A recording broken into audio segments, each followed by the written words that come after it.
Picture the scene.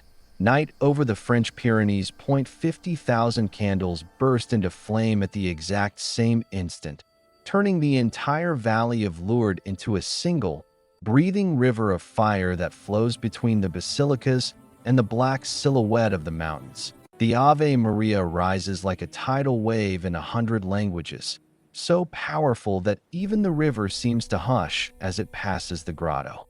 This is the torchlight procession, the most magnificent prayer the world still dares to offer in public. But on September 14th, 2025, while that river of light was still gathering its strength, one man walked against the current carrying a steel pipe wrapped in black tape and a heart already decided on bloodshed.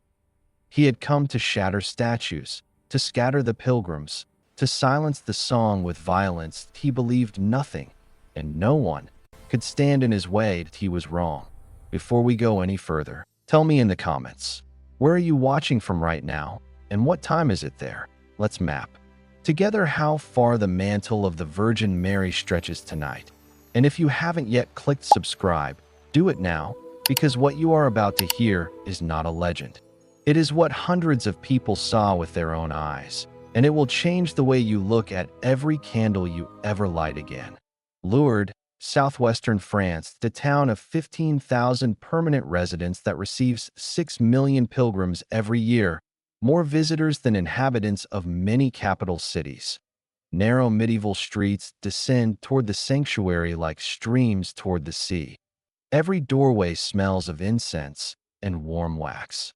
Shop windows glitter with rosaries of olive wood, bottles shaped like Our Lady waiting to be filled with water from the spring, statues small enough to fit in a child's hand and tall enough to cast shadows over entire plazas. At the heart of everything stands the grotto of Massabielle, the rough cave where, in the freezing February of 1858, the Immaculate Virgin appeared 18 times to a frail girl named Bernadette Soubirous and left behind a spring that has never stopped flowing, and miracles that have never stopped happening. Why 2025 the face of the town had quietly changed. Approximately 1 in every 8 people who actually lived here year-round was Muslim. Families who had arrived from the Maghreb decades earlier, raising children who spoke Occitan-flavored French and cheered for the same rugby team as their Catholic neighbors. The same streets that heard the Angelus also heard the call to prayer drifting softly from modest prayer rooms. Halal butcher shops stood 2 doors down from sellers of communion hosts. Most of the time, the balance was kept with the polite silence modern France demands. Most of the time.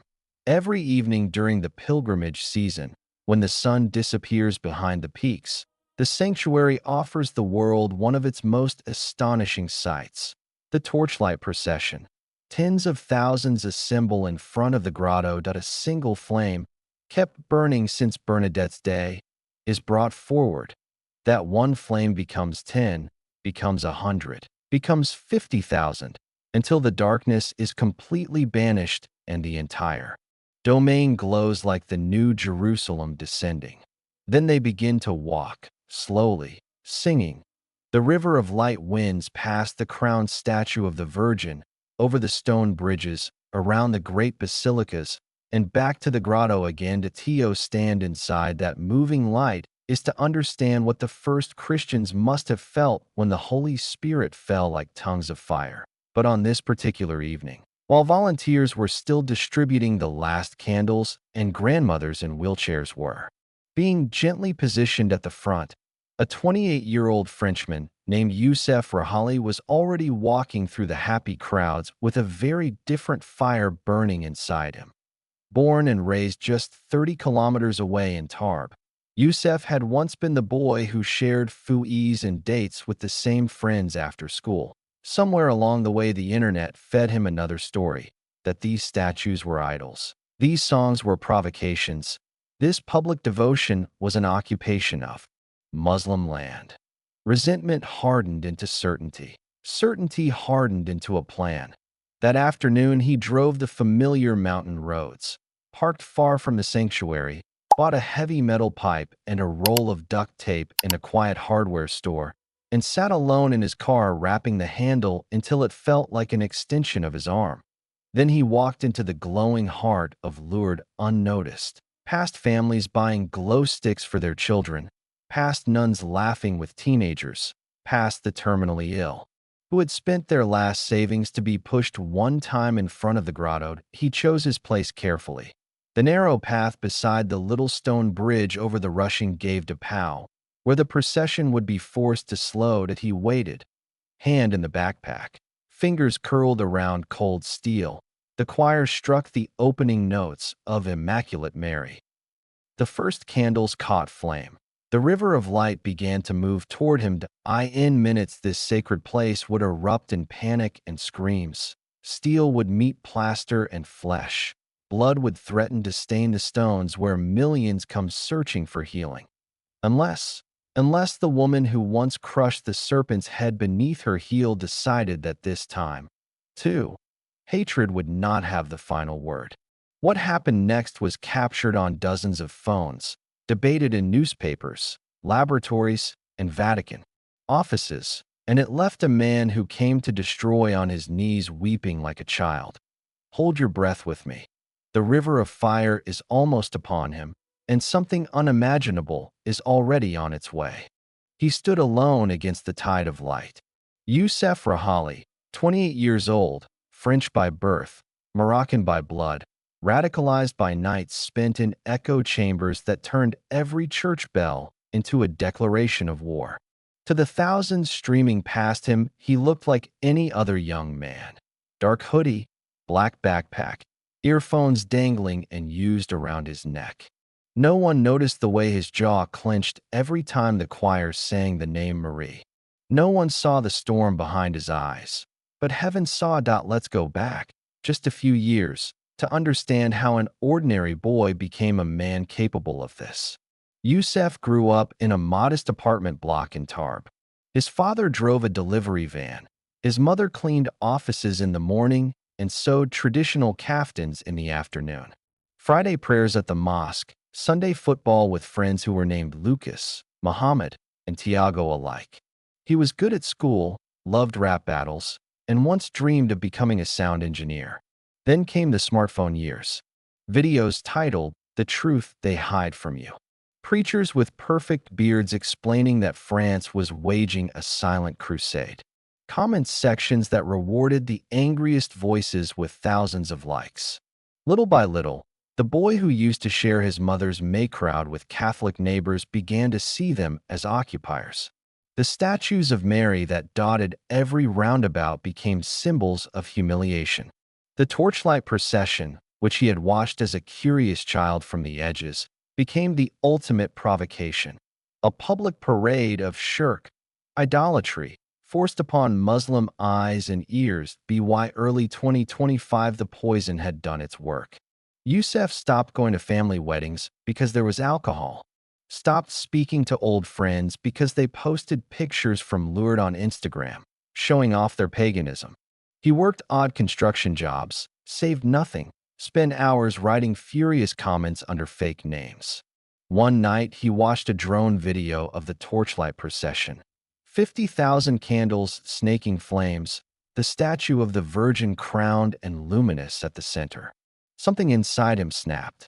"This ends this year," he typed to a private group. No one took him seriously. They should have. September 14th, 2025. He woke at noon, performed the ablution mechanically, but did not pray. He told his mother he was going to visit a friend in Pau. Instead, he drove toward Lourdes, windows down, music off, rehearsing in his head the words he would shout when the moment came.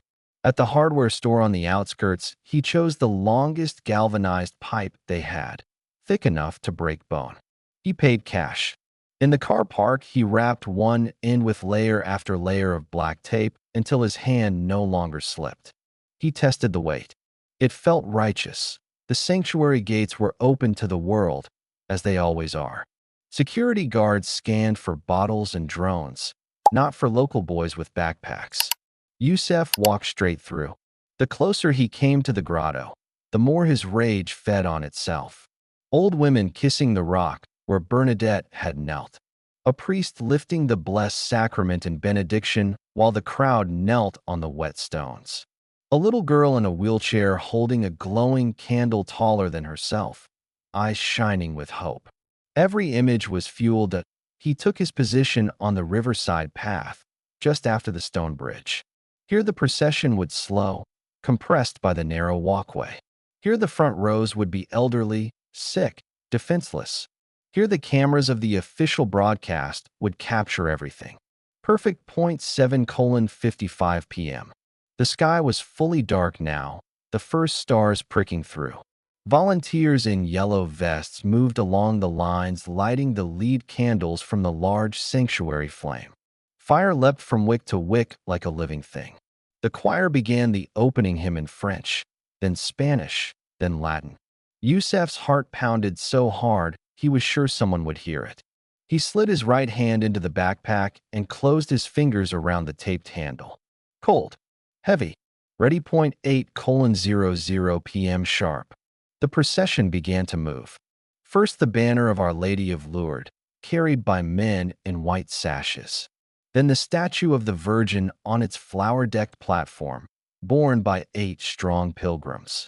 Then row upon row of candles, thousands upon thousands, advancing slowly toward the bridge. The singing grew louder. Immaculate Mary, your praises we sing. You reign now in splendor with Jesus our King. Ave, Ave, Ave Maria. Yusef stepped backward until the stone parapet of the bridge pressed against his spine. There was nowhere left to retreat. The front of the procession was 30 meters away. 25. 20. He could see individual faces now.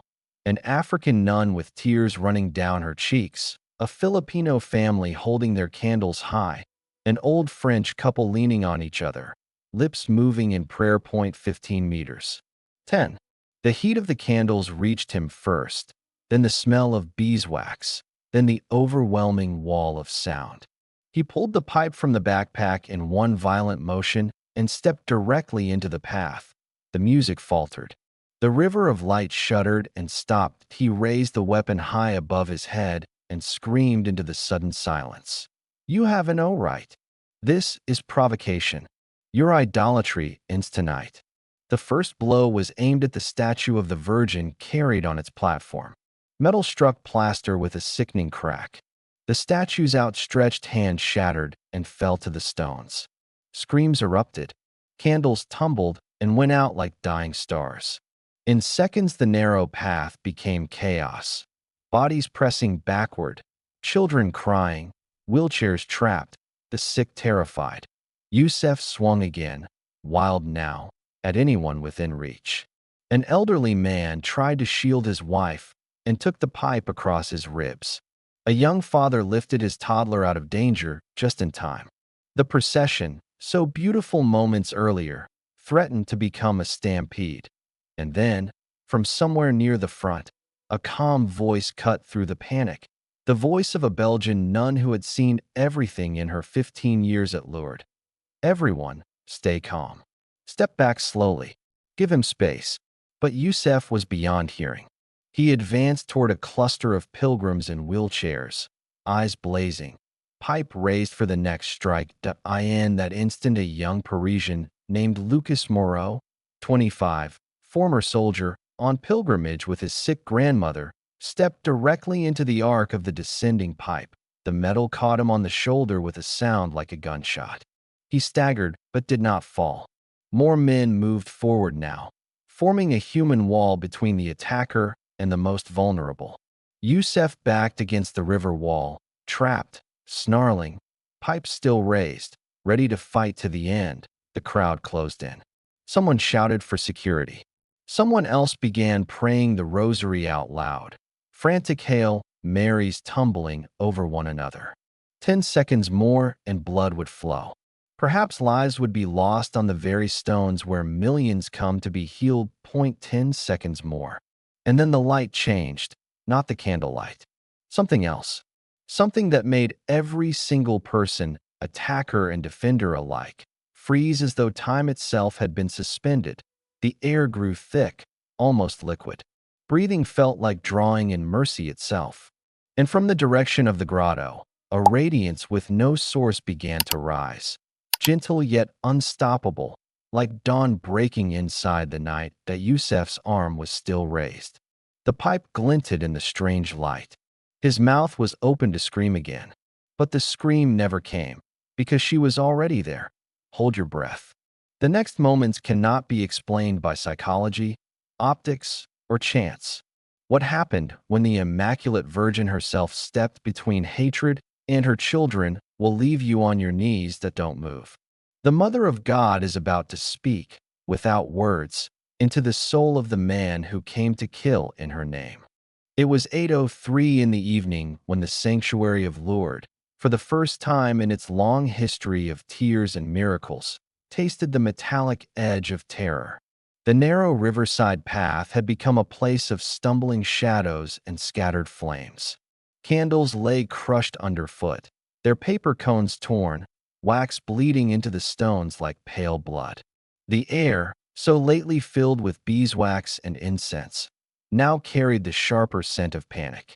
Children's cries pierced the darkness, and somewhere a woman kept repeating in Spanish, Madre mia, as though the name alone could build a wall against what was happening. Yusef Rahali stood with his back pressed against the low stone parapet above the rushing Gave de Pau, the pipe still raised in his right hand, trembling with the aftershock of the blows he had already delivered. His eyes were wide, almost luminous, reflecting both the remaining candles and a wild, cornered light.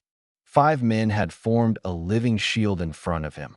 Lucas Moreau clutching his bleeding shoulder, a broad-shouldered Irish pilgrim whose fists were clenched white, 2 off-duty gendarmes who had left their jackets in the hotel, and others who had simply stepped forward because someone had to. They advanced slowly, speaking in low, steady voices, trying to talk a storm into calming itself. Behind them, trapped by the crush of bodies, sat the most vulnerable of all, a line of wheelchairs carrying grandmothers from Lisbon, cancer patients from Manila, a teenage boy from Poland whose bald head shone under the strange half-light, and who still held his candle upright like a small, stubborn banner of hope, Sister Marie Claire, the Belgian nun whose 15 Lourdes summers had taught her every cadence of crowd and prayer, forced her way through the terrified pilgrims until she stood in the open space between the attacker and the defenseless. Her veil had slipped back. Strands of gray hair clung to her damp forehead. She raised both hands, palms forward, the same gesture the Virgin herself had used at the grotto in 1858. "In the name of the Mother who loves you," she said, her voice carrying further than it should have. "Look at their faces. These are not your enemies. Lower the weapon." Yusef's answer was a snarl and another lunge toward the processional statue that still swayed on its platform, its porcelain hand already lying broken on the ground. The pipe came down a second time. The crowned head rocked, and a collective gasp rose from thousands of throats. That sound, half horror, half fury, was the spark. The human wall of men surged forward. Lucas Moreau, blood now soaking his sleeve crimson, reached Yusef first. In 2 more heartbeats the young radical would be buried under righteous anger, perhaps beaten senseless, perhaps dragged into the river.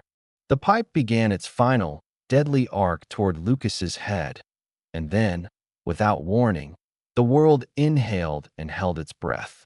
Every sound was suddenly drawn out of the night, as though an immense, invisible hand had cupped the entire sanctuary and lifted it away from ordinary time. Even the river beneath the bridge seemed to pause mid-roar. The only movement left was the thin smoke from fallen candles curling upward in slow, perfect spirals. Then came the light that it did not grow gradually. It simply arrived, flooding the path with a radiance that had no source anyone could point to afterward. It was softer than moonlight, yet sharper than noon, the color of the inside of a shell, of the edge of a flame, of the moment before tears fall. It carried no shadow, only revelation. Under that light, every face became suddenly, unbearably visible. The terror of the children, the fury of the men, the sorrow of Sister Marie Claire, and, most terrible of all, the naked hatred on Yusef's uplifted features. I in the heart of that light. 30 meters away toward the grotto of Massabielle, the glow gathered itself into a single center and took shape. A woman stood in the air just above the wet stones, feet not touching the ground, yet somehow more present than the stones themselves. Her mantle was the deep blue of the Mediterranean at midnight, bordered in a white that made the eyes ache with its purity. Her veil framed a face marked by a sorrow older than the Pyrenees, yet her eyes that held every mother who has ever stood at a hospital window watching her child suffer. Hands open, palms toward the chaos. Exactly as Bernadette had drawn her 167 years earlier, no audible voice was heard. Yet every soul within 50 meters received the same message pressed directly into the marrow of the heart and bone. Enough. My children are not your enemy. Put down the weapon. Come home to love. For Yusef the message was different, intimate, surgical.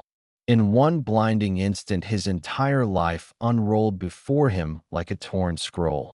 The little boy sharing dates at Eid, the teenager laughing on the football pitch, the nights alone feeding on poison, the moment he wrapped the tape around cold steel, the faces he had been ready to destroy. And beneath every image, gentle yet inexorable, the question, is this truly who you choose to become? The pipe fell from fingers that no longer remembered how to clench. It struck the stones with a hollow clang and rolled away, forgotten. Yusef's knees gave way as though every tendon had been cut by mercy itself.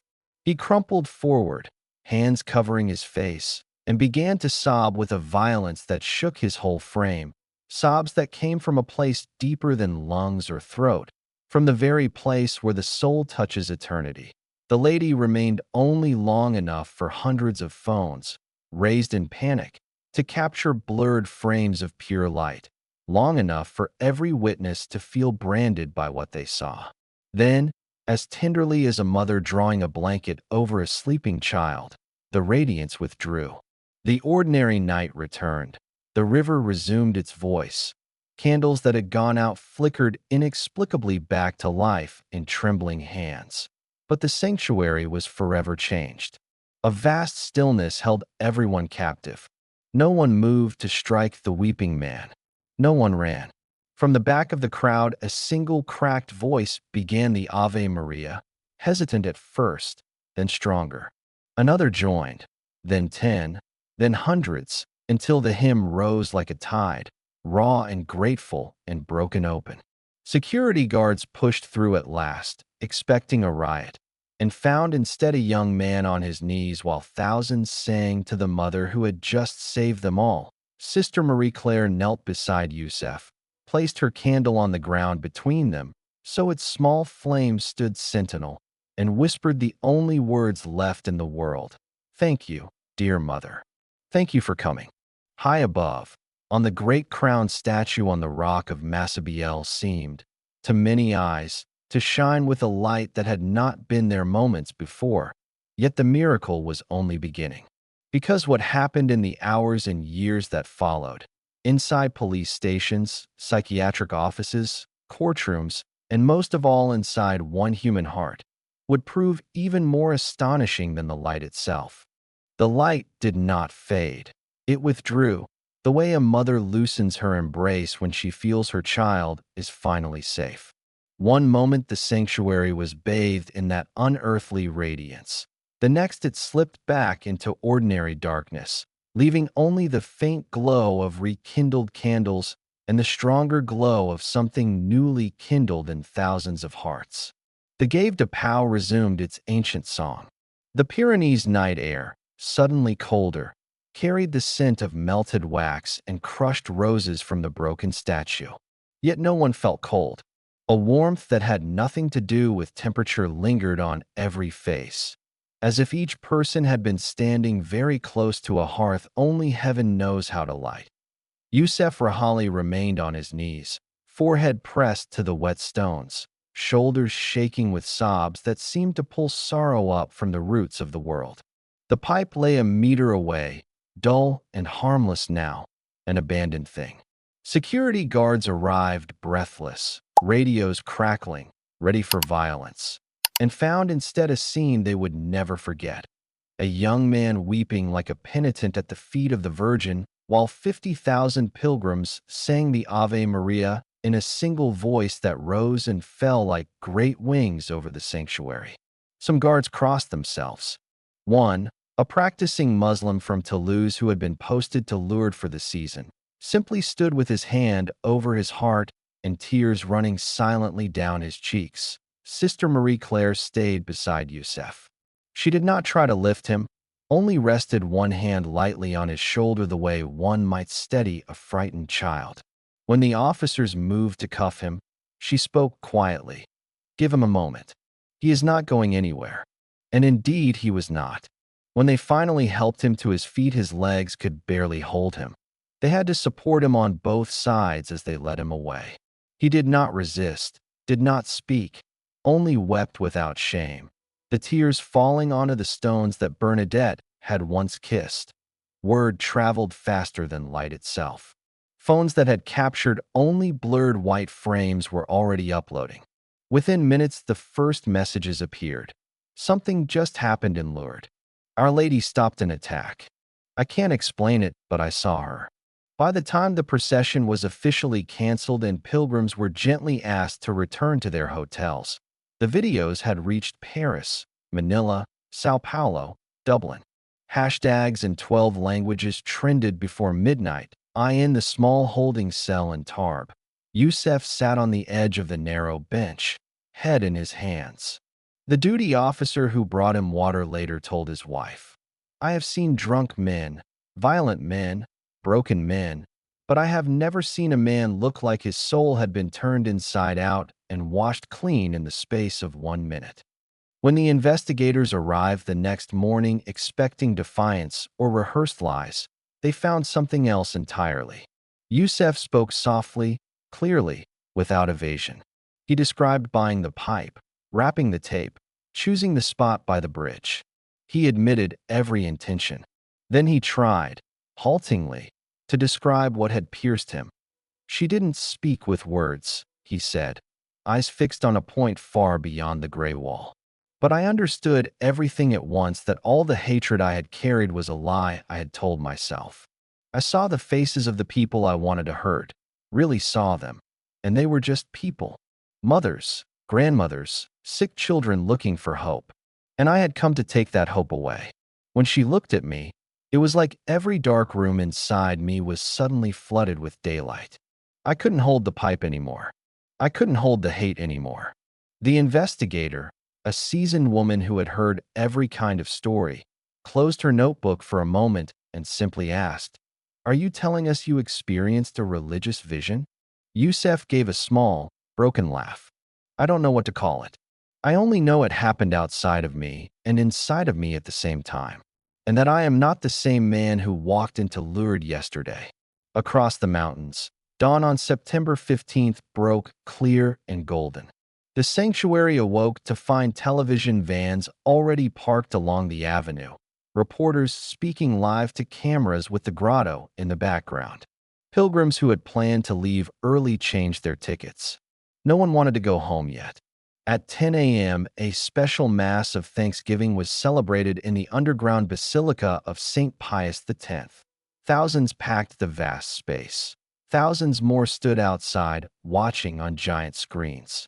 During the homily, the celebrant, voice cracking, said only this: "Yesterday evening, the Mother of God reminded us why she came to this grotto in the first place, to tell us again, in the midst of our violence and fear, what she told Bernadette.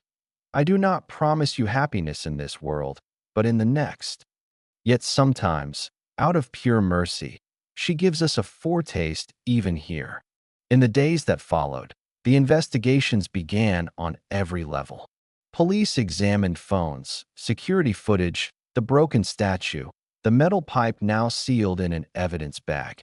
Scientists from Paris arrived with spectrometers to measure light anomalies that no longer existed. Vatican investigators flew in quietly, asking the same questions they had asked at Fatima, at Guadalupe, at Rudu. Who saw? How many? What exactly? Did the vision speak? Did the sun dance? Did time stop? The answers were consistent in their essence and humble in their detail. We cannot explain it, but we know what we saw, and we know what it did to the man who wanted to harm us. Perhaps the most astonishing testimony came from those who had no reason to believe. Lucas Moreau, the young Parisian who had taken the blow meant for others and who described himself as culturally Catholic but practically agnostic, gave interview after interview with the same quiet sentence. My shoulder still hurts. My worldview does not. Something rearranged the furniture of my soul that night, and I did not do it myself. A Filipino nurse who had filmed on her phone said simply, "I came for healing of my mother's cancer." I think we both received something greater. Even the Muslim security guard who had wept told a local reporter off the record, "I am still Muslim." But if that was the mother of the prophet Jesus, peace be upon him, then I understand now why the Quran calls her the greatest of women. And Youssef? In the weeks of detention, he asked for nothing except a Quran and a Catholic chaplain. When the chaplain arrived, Youssef bowed his head and said, "Teach me how to ask forgiveness from people I wanted to kill." They began with the words of the Our Father. "Forgive us our trespasses as we forgive those who trespass against us." He repeated the line until his voice gave out. One October afternoon, under heavy but strangely gentle supervision, he was brought back to Lourdes for a private visit. He asked to kneel at the grotto alone. The guards waited at the gate.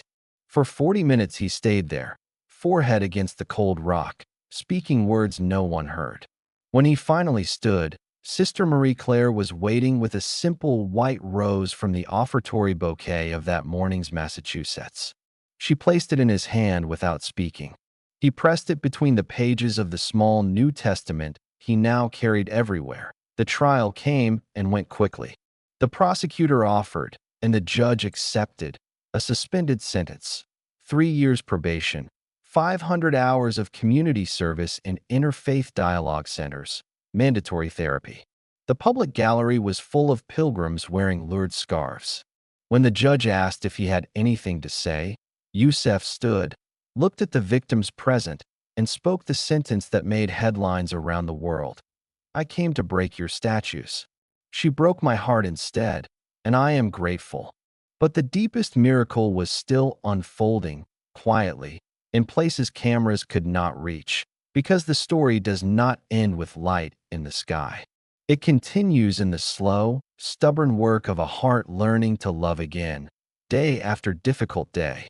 The morning of September 15th, 2025, dawned over Lourdes like a gentle absolution, the sun rising golden over the Pyrenees and turning the grotto's spring water into liquid light. Pilgrims who had scattered in confusion the night before now gathered again, drawn back to the sanctuary as if by an invisible thread of grace. News crews from Paris, Rome, and beyond had already arrived, their satellite vans lining the narrow streets, microphones thrust toward anyone who had been near the bridge. Social media was ablaze with videos, grainy clips showing the sudden light, the falling pipe, the man collapsing in tears, spreading across continents faster than the Ave Maria had risen in the darkness. French authorities, accustomed to managing pilgrimages and protests, now faced something unprecedented, an attempted assault halted not by force, but by what hundreds swore was the intervention of the Immaculate Virgin herself, Ayn Tarb. Youssef Rahali sat in a stark holding cell, his eyes red from hours of weeping, his once rigid posture softened into something almost childlike. When the investigators entered, they prepared for the usual denials or ideological rants. Instead, Youssef confessed everything with a quiet clarity that unnerved them. He detailed his radicalization, the online forums that had twisted his faith into fury, the drive to Lourdes with vengeance in his heart. Then he spoke of the lady. "I saw her, and everything shattered inside me," he said, his voice barely above a whisper. not broken like destruction, but opened like a locked door finally giving way. I understood in that moment that my hate was a prison, and those pilgrims were just souls seeking the same peace I had lost. The officers exchanged glances. This was no scripted remorse. It was as if the man before them had been reborn in the span of a single breath. Back in Lourdes, Sister Marie Claire became the quiet anchor for the bewildered pilgrims, fielding questions from journalists with the same calm authority she had shown during the attack. I believe Grace intervened. She told a French television crew, her eyes shining with unshed tears. Whether through a miracle or a moment of divine mercy, violence was stopped and a heart was touched. That is what matters. The videos circulating online were dissected frame by frame. Skeptics claimed mass hysteria or clever lighting tricks, while believers pointed to the Yidru eyewitness accounts from Catholics, agnostics, and even a few Muslims in the crowd who confirmed the luminous figure in blue and white. Investigations unfolded on multiple fronts, each adding layers to the mystery. French police collected testimonies from over 200 witnesses, analyzed the pipe for fingerprints, and reviewed sanctuary cameras that captured the chaos but not the light's source. Digital experts from the National Center for Scientific Research in Paris studied the phone footage, noting anomalous pixel values that suggested an electromagnetic phenomenon beyond known artificial or natural lights. The Catholic Church, ever cautious with claims of the supernatural, responded swiftly. The local bishop of Tarbes and Lourdes, following protocols established in the 1983 norms for discerning miracles and updated in 2024 by the Dicastery for the Doctrine of the Faith, appointed a preliminary commission.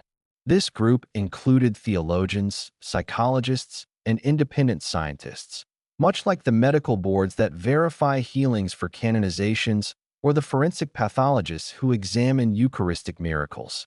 Their task: to rule out fraud, hallucination, or natural explanations before considering divine intervention.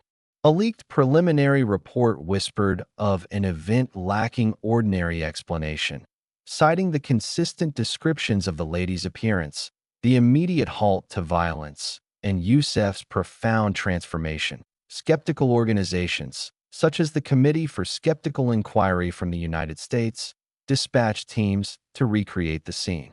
They tested reflections from the river, the power of suggestion in a religious crowd, even stress-induced collective visions. Their mid-October report concluded it was likely a psychological phenomenon amplified by expectation and darkness, yet even they acknowledged the unusual coherence of accounts from diverse witnesses. Public opinion in France split evenly in polls. 40% saw a genuine miracle, 40% a natural event, 20% undecided. In Catholic strongholds like Poland and the Philippines, belief soared. In secular hubs like Paris and Berlin, doubt prevailed. But all agreed. Something extraordinary had spared lives that night. That Youssef's psychological evaluation, mandated by French law, was conducted by Dr. Philippe Rousseau, a forensic psychiatrist from Toulouse with decades of experience in extremism cases. Over several sessions, he probed for signs of delusion or manipulation. His October report stunned the court. No psychosis, no fabricated story. Mr. Rahali presents a coherent narrative of an external event that triggered an acute transformation, it read. This resembles historical accounts of sudden religious conversions across cultures, from St. Paul on the road to Damascus to modern deradicalization breakthroughs. Indeed, Youssef's shift was not gradual but instantaneous, replacing grievance with remorse and a hunger for reconciliation. The trial in November was swift and merciful. Prosecutors, influenced by the circumstances and Youssef's genuine contrition, offered a plea: guilty to attempted assault, a suspended 3-year sentence, 5 years probation, and mandatory counseling. His community service was assigned to interfaith organizations in Toulouse, drawing from France's evolving de-radicalization programs that by 2025 emphasized civic education, psychological support, and religious dialogue. Initiatives like those pioneered in the wake of earlier attacks, blending history lessons with philosophy and community immersion to uproot extremism. Youssef's attorney urged acceptance, but he requested one thing first: a meeting with Sister Marie Claire. Arranged in mid-October at the sanctuary offices, the encounter was supervised yet intimate. Youssef entered with bowed head, hands clasped. "I don't know if forgiveness is possible," he began, voice trembling. "But I must say how deeply I regret the fear I caused." Sister Marie Claire listened, then responded with the warmth of a spiritual mother. "Forgiveness comes from God. But yes, I forgive you, because to withhold it would wound my own soul." They spoke for an hour about faith, anger, and the fragile bridge between Islam and Christianity in modern France, where programs like civic reinsertion centers encouraged shared stories to heal divides. As he left, Youssef asked, "What really happened that night?" She smiled. "Grace happened, my son. Divine or human, it turned swords into plowshares." In the months that followed, Youssef threw himself into his service at a Toulouse dialogue center, where France's deradicalization efforts included workshops on religious art, extremism's roots, and interfaith youth programs. Much like the expanded initiatives in 2025 that incorporated community leaders and psychologists to prevent recidivism. At first, suspicion shadowed him. Volunteers knew his story, but his honesty disarmed them. In one session on idolatry, he shared, "I once saw your statues as enemies. Now I see I idolized my own rage." A participant called it profound, and slowly, trust grew. He excelled with at-risk youth, like 19-year-old Yusuf, drawn to online extremism. Youssef recounted his full journey: the hate, the light, the weeping, and watched understanding dawn in the boy's eyes. By September 2026, an invitation arrived for the anniversary commemoration in Lourdes. After days of prayerful struggle, Youssef accepted, arriving quietly amid heightened security. Some pilgrims embraced him with prayers, others kept distance. Sister Marie Claire found him near the grotto. "You came," she said. He nodded. "To honor the grace that saved us all." That evening, as the torchlight procession reformed its river of fire, they paused at the bridge for a moment of silence. Tears streamed down Youssef's face, not of grief, but gratitude for a life remade. In a final interview, he reflected, "People ask if the Virgin Mary appeared. I believe something greater than me stopped the violence. Skeptics can doubt. I cannot prove it. I can only live differently. And perhaps that's the real miracle. Choosing every day to stay changed, under the gaze of a mother whose love never wavers." In the end, the true wonder of Lourdes that night was not the light in the sky, but the light kindled in a single heart of stone turned to flesh, proving once more that no soul is beyond the reach of Our Lady's tender mercy.